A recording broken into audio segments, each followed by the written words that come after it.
से स्वागत है। पिछली कक्षा में हमने देखा था ब्राह्मणेतर साहित्य, इसमें कि हमने बौद्ध साहित्य के बारे में जाना था। आज हम लोग पढ़ने वाले हैं पुरातात्विक स्रोत। इसको पढ़ने से पहले मैं आपको पुरातात्विक का अर्थ बताना चाहती हूँ। पुरा का मतलब होता है प्राचीन और तात्विक मतलब उस समय के जितने भी तत्व थे, जो भी नियम थे, वो सारी बातें। पुरातात्विक स्रोत में हम आगे पढ़ने वाले हैं। ये स्रोत जो है कैसे है, इसमें फेरबदल की संभावनाएं होती थी या नहीं होती थी, ये सबसे प्रमाणिक है या नहीं है, इन सभी बातों की जानकारी आज के वीडियो में हम लोग देखेंगे और समझेंगे। आप लोग जल्दी जल्दी जुड़ जाइए, अभी तक बहुत कम विद्यार्थी ही जुड़े हैं, जल्दी जल्दी जुड़िए और साथ ही कॉपी और पेन दोनों लेके बैठिए, ताकि बीच बीच में जो भी पॉइंट नोटेड होगा, जो भी पॉइंट जो आपको नोट करने वाली होंगी, वो अपने कॉपी में आप नोट करते जाएंगे और बीच बीच में जो क्वेश्चन बनते जाएगा उसको भी आप ध्यान में रखेंगे। ठीक है, ठीक है। कुछ स्टूडेंट मुझे दिख रहे हैं कि वो जुड़ रहे हैं। आइए चलिए आते हैं हम अपने टॉपिक पे। पुरातात्विक स्रोत। इतिहास लेखन में पुरातात्विक स्रोत सर्वाधिक प्रमाणिक माने जाते हैं, क्योंकि पुरातात्विक स्रोतों के तथ्यों में फेरबदल की संभावना नगण्य होती है। अब देखिए, पुरातात्विक स्रोत जो है इतिहास लेखन में वो सबसे अधिक प्रमाणिक इसलिए माना जाता है कि इसमें जितनी भी बातें हैं उसमें फेरबदल की संभावना ना के बराबर होती है। ठीक है, पुरातात्विक स्रोतों के अंतर्गत अभिलेखों, सिक्कों, मुहरों, मूर्तियों, भवनों, स्मारकों आदि को शामिल किया जाता है। अब देखिए, अब हमारा क्वेश्चन यहाँ से बन सकता है कि पुरातात्विक स्रोतों के अंतर्गत किन-किन चीजों को शामिल किया जाता है। तो पहला आ जाता है हमारा अभिलेख, दूसरा आ जाता है सिक्का, तीसरा आ जाता है मुहरे, चौथा आ जाता है मूर्तियां, भवन और स्मारक। इन सभी चीजों को पुरातात्विक स्रोत में क्या किया गया है, शामिल किया गया है। ठीक है, अब आगे बढ़ते हैं हम अभिलेख। अब अभिलेख क्या है, तो प्राचीन भारत के अधिकांश अभिलेख जो है वो कहाँ मिले हैं, वो हमें पत्थरों पे मिले हैं, खंभों पे मिले हैं। और उस समय जो ताम्र पत्र यानी कि तांबा का जो पत्र, ताम्र पेड़ होता था, उसका जो पत्र होता था, उस पे जो लिखा जाता था, वो सभी बातें एक अभिलेख के रूप में उस पत्र पर लिखी होती थी। ठीक है, तो अभिलेख कहाँ लिखा होता था, पाषाण शिला यानी कि पत्थर का जो है बड़ा बड़ा बना हुआ रहता था टीला जैसा, उस पे लिखा जाता था। स्तंभ यानी कि खंभा ताम्र पत्र पर।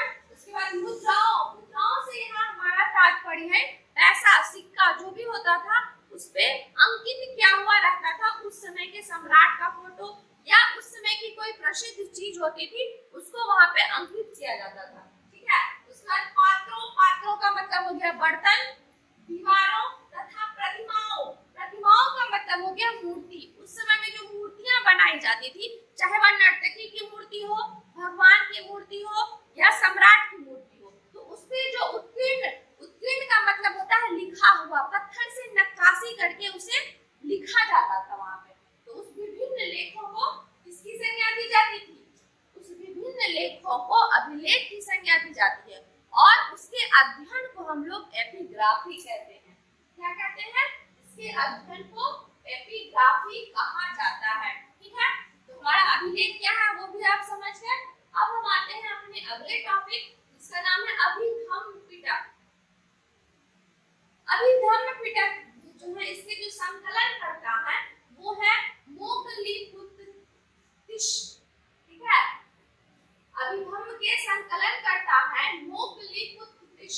इसमें बुद्ध के आध्यात्मिक और दार्शनिक विचारों का संकलन किया गया है। इसमें तो मोगलीपुत्तिश में जो है बुद्ध के, महात्मा बुद्ध जो थे, उनके आध्यात्मिक और दार्शनिक विचारों का संकलन किया गया है। त्रिपिटक के अतिरिक्त मिलिंद पन्हों, दीपवंश, महावंश, जातक कथाएं तथा महावस्तु पाली भाषा में लिखे गए हैं, जो कि बौद्ध ग्रंथ हैं।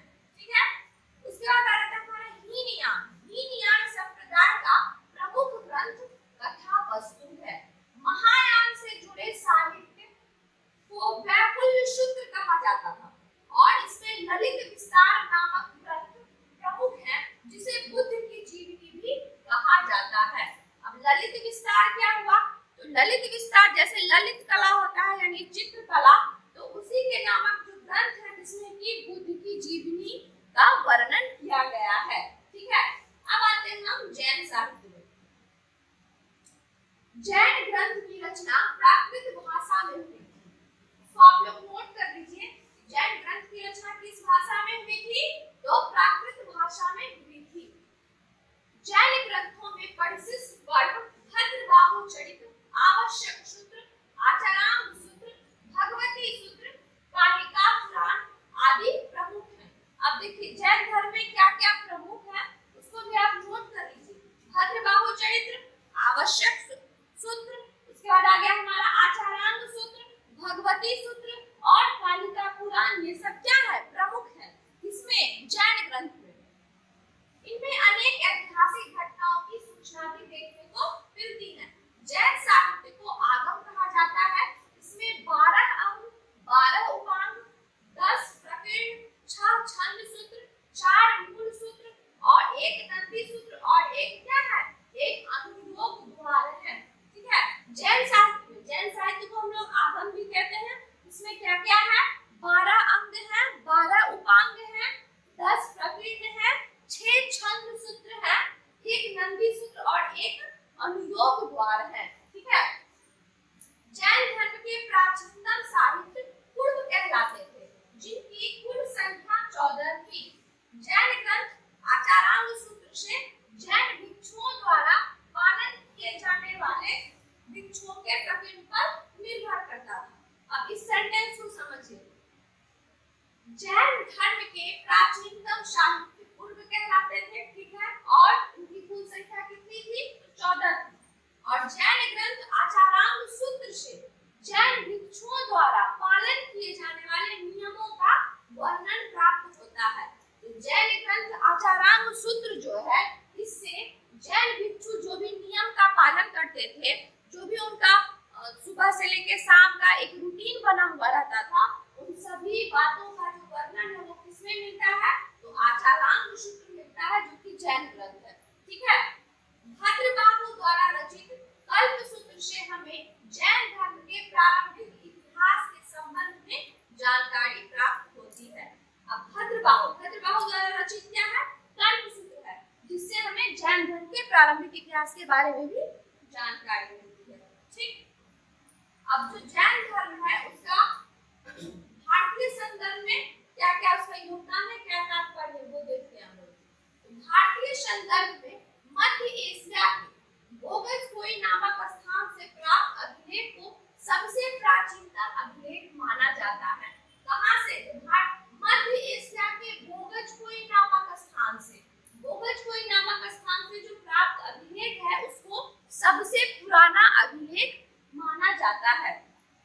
इस अभिलेख में वैदिक देवता वरुण, इंद्र तथा नासत्य के नाम उत्कीर्ण मिलते हैं, जिससे वैदिक आर्यों की तिथि ज्ञात करने में मदद मिलती है।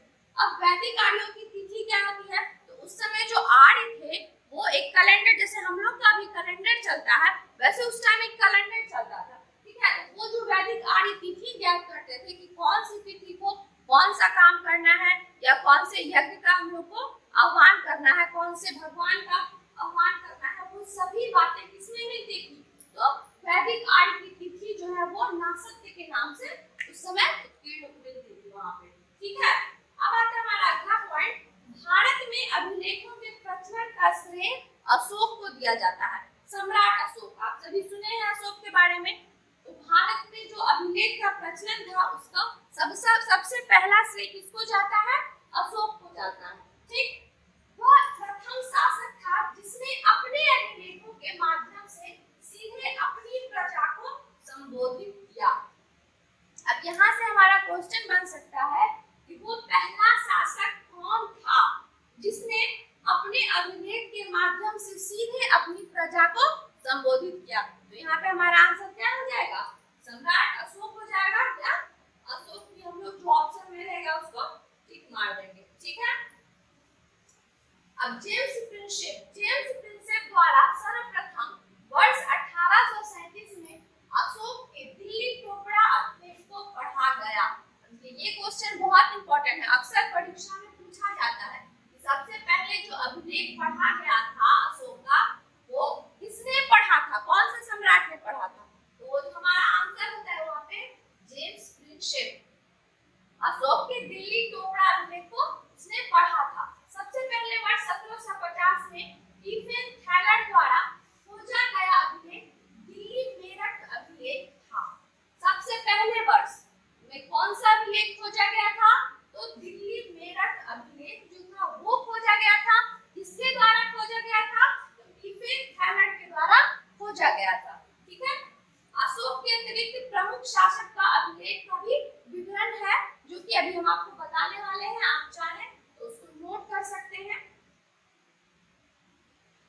तो सबसे पहला अभिलेख जो है प्रमुख अभिलेख और कौन से शासक के द्वारा वो अभिलेख उत्कीर्णित किए गए हैं। सबसे पहला अभिलेख है हमारा हाथी गुम्फा अभिलेख। ठीक है, हाथी गुम्फा अभिलेख जो है कलिंग नरेश भावे इसके द्वारा जो है उत्कीर्ण करवाया गया था। उसके बाद है एहोल अभिलेख। एहोल अभिलेख किसने किया था? पुलकेशिन द्वितीय शासक के द्वारा। ठीक, उसके बाद आता है हमारा नासिक अभिलेख। नासिक अभिलेख गौतमी बंसरी जो कि इसके रचनाकार भी माने जाते हैं। फिर आता है हमारा जूनागढ़ गिरनार अभिलेख। ये कौन से शासक किए थे इसका उत्कीर्ण? वो रुद्रदामन। फिर आता है हमारा प्रयाग स्तंभ अभिलेख समुद्रगुप्त। फिर है मंदसौर अभिलेख और ग्वालियर अभिलेख। मंदसौर अभिलेख हमारा मालवा नरेश यशोवर्मन जी के द्वारा है और ग्वालियर अभिलेख जो है वो प्रतिहार नरेश भोज के द्वारा है। भारत का सर्वप्रथम उल्लेख वो कौन सा उल्लेख माना जाता है? तो वो हमारा हाथी गुम्फा अभिलेख जो है उसमें मिलता है। सबसे ज्यादा जो अभिलेख में उल्लेखित शब्द सब है वो भारत का सबसे पहला कौन सा है? हाथी गुम्फा अभिलेख। ठीक है, इसको भी आप लोग नोट्स कर लीजिए, बहुत ही इंपॉर्टेंट पॉइंट्स है ये। भारत का सर्वप्रथम कौन सा अभिलेख? हाथी गुम्फा अभिलेख में इसका सारा वर्णन मिलता है। ठीक, अब हम बात करते हैं सिक्कों और मुहरों की। तो सिक्कों के अध्ययन को न्यूमिस्मेटिक्स कहा जाता है, जिसको कि हम लोग मुद्रा शास्त्र भी कहते हैं हिंदी में। ठीक है, सिक्कों के अध्ययन को क्या कहते हैं? न्यूमिस्मेटिक्स कहा जाता है, जिसको कि हिंदी में हम लोग मुद्रा शास्त्र भी कहते हैं। उसके बाद है भारत के प्राचीनतम सिक्कों को पंचमार्क तथा आहट सिक्के कहा जाता था। अब यहाँ से भी क्वेश्चन हमारा बनता है कि जो भारत के प्राचीनतम सिक्के थे उसको क्या कहा जाता था?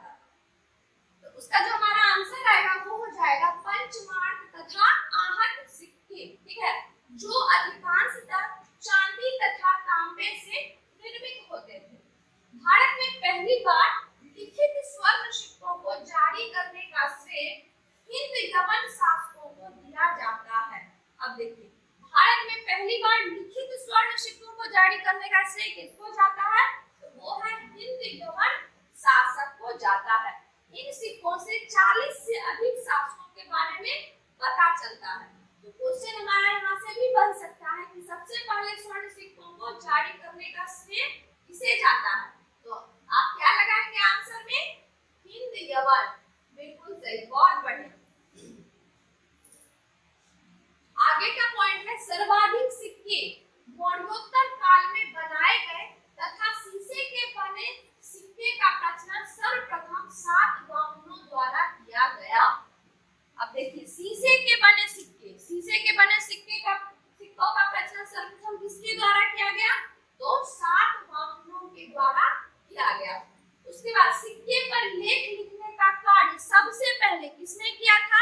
इससे पहले भी हम बताया आपको, तो सिक्के पर लेख लिखने का कार्य सबसे पहले यवनों ने किया था। अवशेषों से प्राप्त मुद्राओं से प्राचीन भारत के व्यापारिक, धार्मिक तथा आर्थिक जीवन के बारे में पर्याप्त जानकारी हमें प्राप्त होती है। ठीक है, मुहरों के द्वारा भी हड़प्पा सभ्यता के बारे में पर्याप्त जानकारी प्राप्त होती है। अब मुहरों, जब हम लोग मुहरों का अध्ययन करते हैं तो उस समय हमें हड़प्पा सभ्यता के बारे में भी पता चलता है कि हड़प्पा सभ्यता के समय में वहाँ की जीवन शैली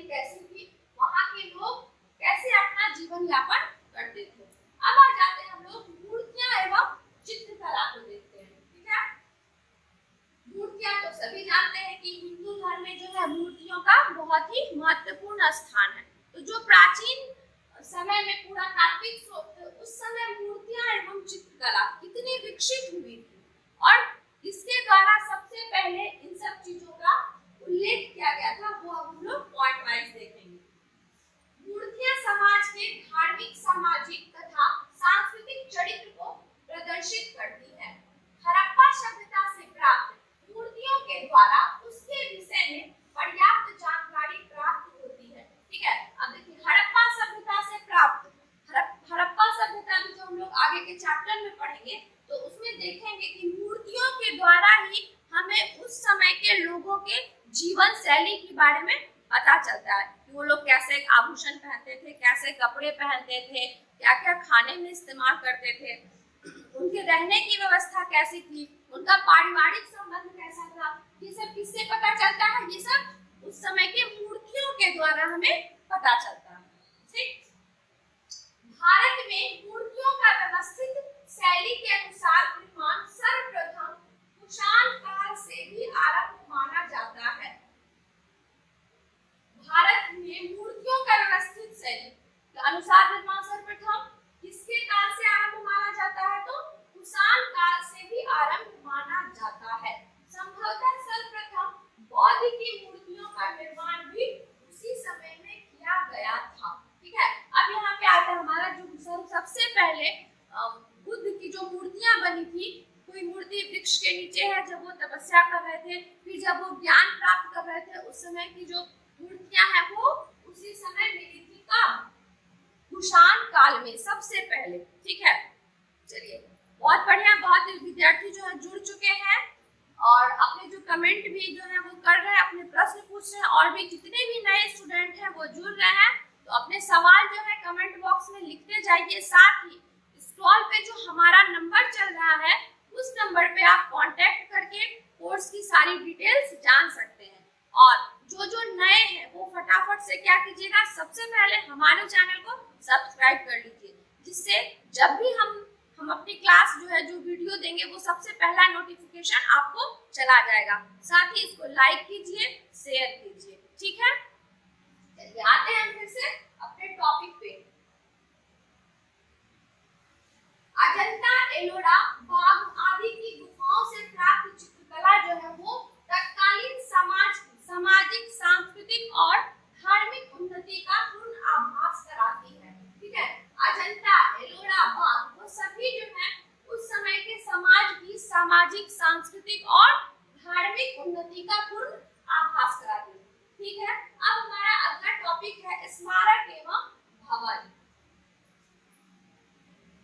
स्मारक एवं भवनों के माध्यम से हम लोग उस काल के लोगों के सामाजिक, आर्थिक एवं धार्मिक रुचियों एवं स्थितियों का क्या करते थे, पता लगाते हैं। यानी कि उस समय जो स्मारक बने हुए थे, जो भवन बने हुए थे, जब हम उसका अध्ययन करते हैं तो प्राचीन समय में लोगों के सामाजिक स्थिति, आर्थिक स्थिति और धार्मिक रुचियों का जो उनका स्थिति था उसके बारे में हम लोग जानते हैं।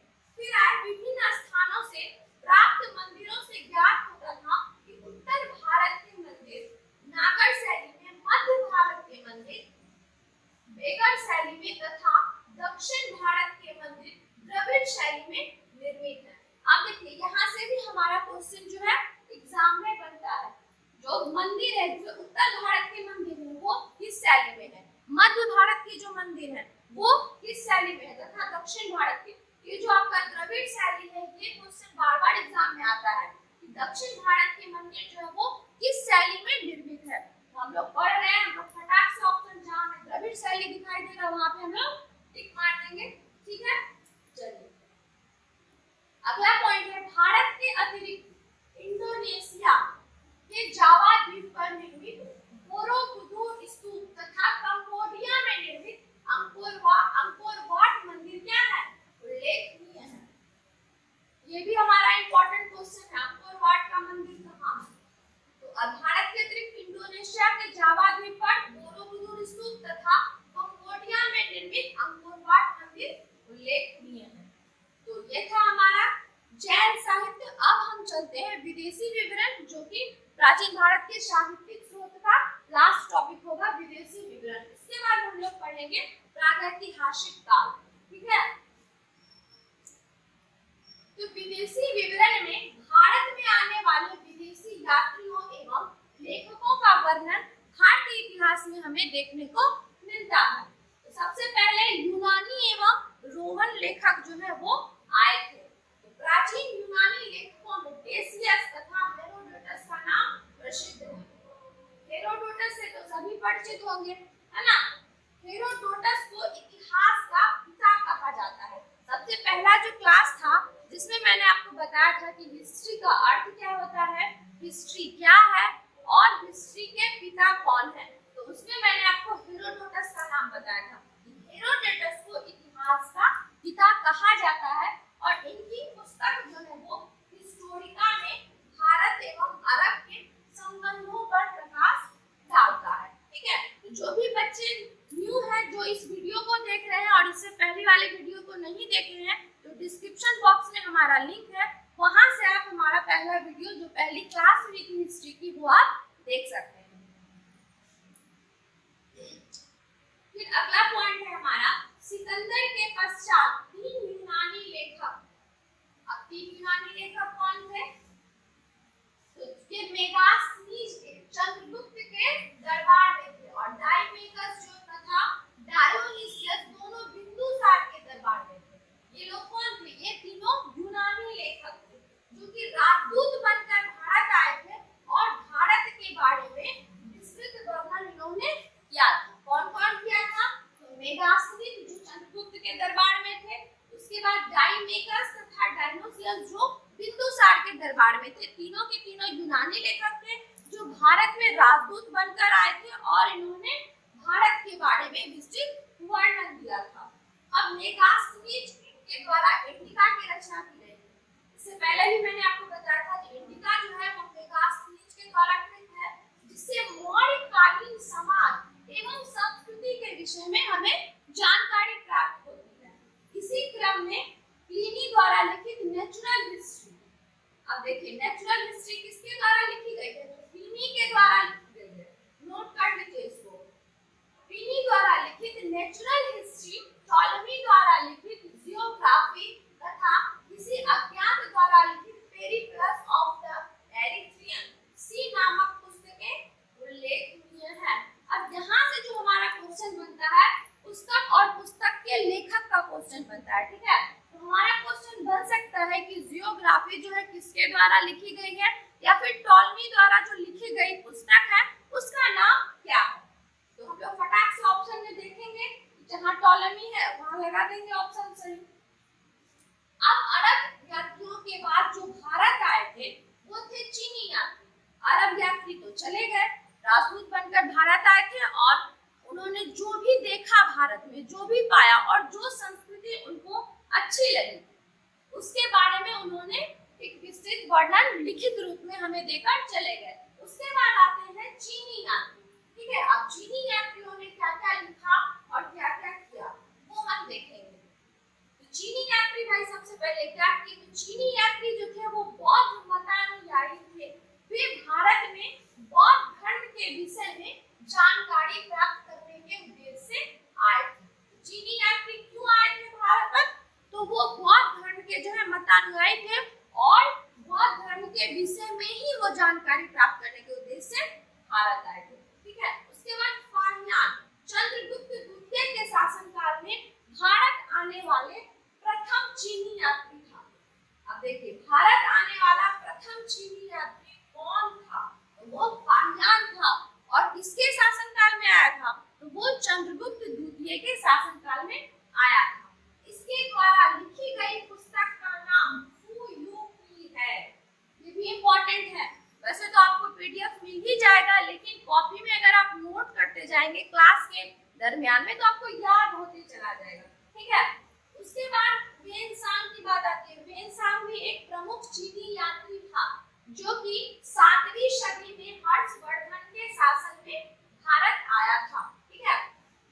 वेनसांग चीनी यात्री था जो 7वीं सदी में हर्षवर्धन के शासन में भारत आया। इसके द्वारा लिखी गई पुस्तक का नाम सीयूकी है, ठीक है। इसके द्वारा लिखी गई पुस्तक का नाम क्या है? सीयूकी। 7वीं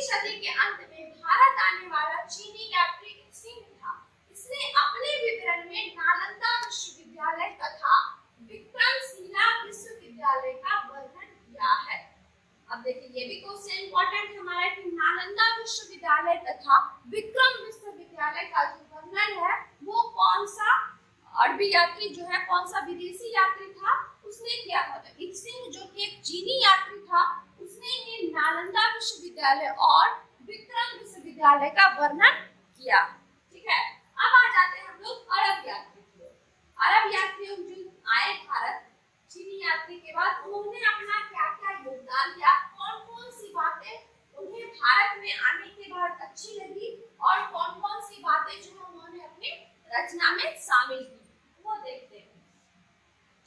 अरब यात्रियों में सर्वप्रथम अल-बरूनी था, जो 11वीं सदी में महमूद गजनवी के साथ भारत आया था। ठीक है, अल-बरूनी द्वारा अरबी भाषा में लिखित पुस्तक तहकीके-हिंद जो है वो किसके द्वारा लिखी गई है, तो अल-बरूनी के द्वारा। और अल-बरूनी कौन था, एक अरबी यात्री था जो कि महमूद गजनवी के साथ भारत आया था। और वो कब आया था, तो वो 11वीं सदी में आया था। ठीक है, उसने अपनी पुस्तक तहकीके-हिंद में पूर्व मध्यकालीन इतिहास को जानने का प्रमुख स्रोत बताया है। ठीक है, अल-बरूनी के अतिरिक्त अरबी लेखक में सुलेमान फरिश्ता, हसन, निजाम अल-बिलादुरी तथा इब्न बतूता का नाम उल्लेखनीय है। अब हम बात करते हैं इब्न बतूता। इब्न बतूता कौन था भाई, तो इब्न बतूता जो है वो मोहम्मद बिन तुगलक के शासनकाल में भारत आया था। कब आया था इब्न बतूता, तो मोहम्मद बिन तुगलक के शासनकाल में भारत आया था। इसके द्वारा अरबी में लिखी गई पुस्तक रेहला जो है वो सर्वप्रमुख है। इसे ध्यान रखना है कि कौन से लेखक के द्वारा कौन सी पुस्तक लिखी गई और कौन सी पुस्तक प्रमुख है। तो इब्न बतूता जो है इसके द्वारा अरबी में लिखी गई पुस्तक है वो है रेहला, जो कि सर्वप्रमुख है, जिसमें 14वीं शताब्दी के भारत के विषय में विवरण प्राप्त होता है। कौन सी शताब्दी में कौन सा विवरण प्राप्त होता है, तो 14वीं शताब्दी में जो है भारत के विषय में उसका विवरण प्राप्त होता है, जो कि पुस्तक का नाम है रेहला। ठीक है, तो आज का जो हमारा क्लास था उसमें जो साहित्यिक स्रोत का हमारा चैप्टर चल रहा था उसका ये आखिरी पॉइंट था, विदेशी यात्री का विवरण और जैन साहित्य। तो आज का क्लास यही खत्म होता है। नेक्स्ट वीडियो में हम लोग नेक्स्ट चैप्टर को लेंगे जो प्रागैतिहासिक काल से होगा। तो आज के लिए इतना ही, धन्यवाद, बाय बाय।